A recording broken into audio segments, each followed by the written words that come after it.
सुशांत सिंह राजपूत मामले में आज कई डेवलपमेंट हुए हैं। सुशांत की बहन आज डीआरडीओ गेस्ट हाउस पहुंची, जहां सीबीआई पूछताछ कर रही है रिया से।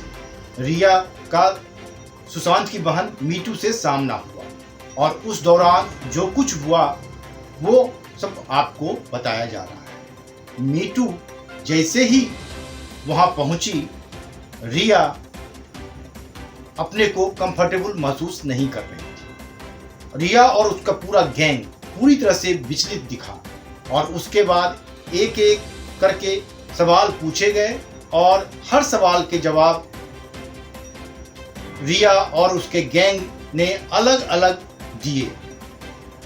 हालांकि मीटू ने तत्काल रोका और बताया कि सच्चाई ये है, उसमें बताया।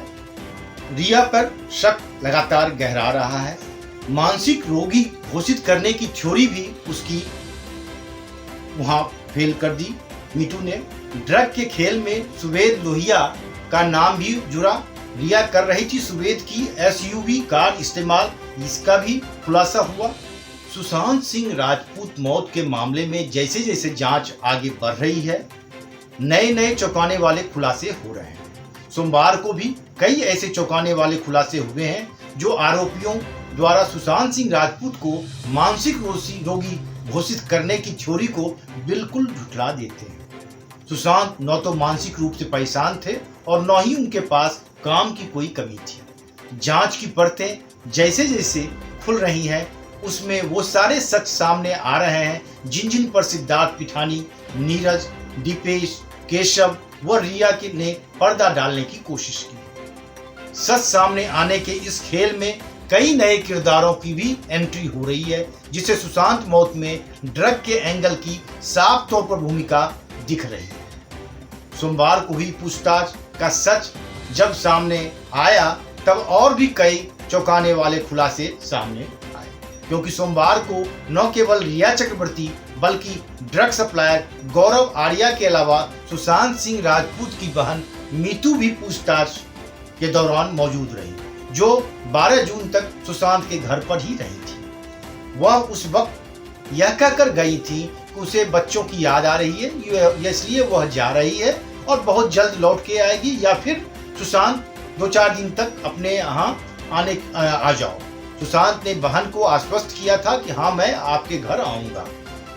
इसका मतलब साफ है कि न तो सुशांत के अपनी बहन के साथ रिश्ते खराब थे और न ही वह मानसिक रोगी था, जैसा रिया और अन्य आरोपी साबित करने की कोशिश कर रहे हैं। फिर 13 जून को ऐसा क्या हुआ कि सुशांत अपने कमरे में बंद हो गए, जैसा आरोपी बयान दे रहे हैं? यह बयान सच से बहुत दूर है, क्योंकि सुशांत के पास कोई ऐसा कारण नहीं था कि वह आत्महत्या जैसा कदम उठा सकता था। यह पूरा खेल हत्या का है, जिसे एक बहुत बड़ी साजिश के तहत आत्महत्या बनाने की कोशिश की जा रही है। एक चैट में यह बात भी सामने आई है कि सुशांत 13 जून की रात लगभग 11 बजे के आसपास फिल्म कार्ड के साथ किसी बड़ी डील को लेकर बात कर रहे थे। उस वक्त सिद्धार्थ पिठानी भी वहीं था। उसके बाद की कहानी ही सबसे अधिक सवालों के घेरे में है, क्योंकि उसके बाद कोई भी ऐसा वाकया या सबूत किसी के पास नहीं है। इसलिए सिद्धार्थ, नीरज, दीपेश, केशव और स्वयं रिया इस समयावधि को लेकर सीबीआई को उलझाने की लगातार कोशिश कर रहे हैं। लेकिन कहते हैं ना मुजरिम कितना भी शातिर क्यों न हो, वह कुछ न कुछ क्लू तो छोड़ ही देता है। इसलिए जब मीतू व अन्य आरोपियों को साथ में बिठाकर पूछताछ की गई, तो सबके चेहरे की हवाइयां उड़ गई। जब सुशांत की एक और बहन प्रिया को आरोपियों के साथ बिठाकर पूछताछ होगी, तो कई और तथ्य सीबीआई को तिजोरी में आ जाएंगे। उधर इस मामले में सोमवार को एक और किरदार जुड़ा। इस शख्स का नाम है सुवेद लोहिया। बताया जा रहा है कि यह बड़े होटल कारोबार से जुड़ा हुआ है और इसके रिश्ते बॉलीवुड के बड़े बड़े सितारों के साथ हैं। हैरानी की बात यह है कि रिया इस शख्स की फॉर्च्यूनर कार इस्तेमाल कर रही थी, जब उसे ईडी ने पूछताछ के लिए बुलाया तो वह इसी शख्स की एसयूवी यानी फॉर्च्यूनर कार का इस्तेमाल कर रही थी। ऐसा माना जा रहा है कि सुवेद लोहिया भी रिया का बहुत बड़ा सपोर्ट सिस्टम है। यह भी बताया जा रहा है कि रिया इसी के माध्यम से बॉलीवुड व साउथ के कई कलाकारों को ड्रग सप्लाई करती थी। अभिनेत्री प्राची अधिकारी ने भी रिया पर ऐसा ही आरोप लगाया है। उनका आरोप है कि जब रिया ने ईडी के अधिकारियों को मुंबई के खार इलाके का पता दिया तो वहां पहुंचकर ईडी के अधिकारियों को पता चला कि वह किसी और के साथ लिव इन में रह रही थी। उन्होंने आगे कहा कि ड्रग का मामला रिया के लिए कोई नया नहीं है। रिया कई साउथ के कलाकारों को ड्रग सप्लाई कर चुकी है। साउथ फिल्म इंडस्ट्री में रिया कुछ समय काम भी कर चुकी है।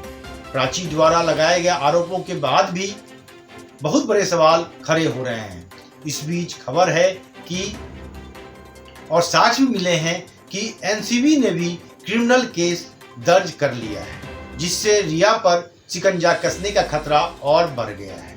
हालांकि कोशिश है कि मैनेज किया जा सके और बताया जा रहा है कि रिया को फोन करते भी देखा गया है, जो सीबीआई के नियमों का उल्लंघन है। टाइम्स नाउ चैनल ने भी इस आशय की खबर चलाई है। यह सब आखिर कैसे संभव हुआ है, यह बड़ा सवाल है। Bureau report, one day matters.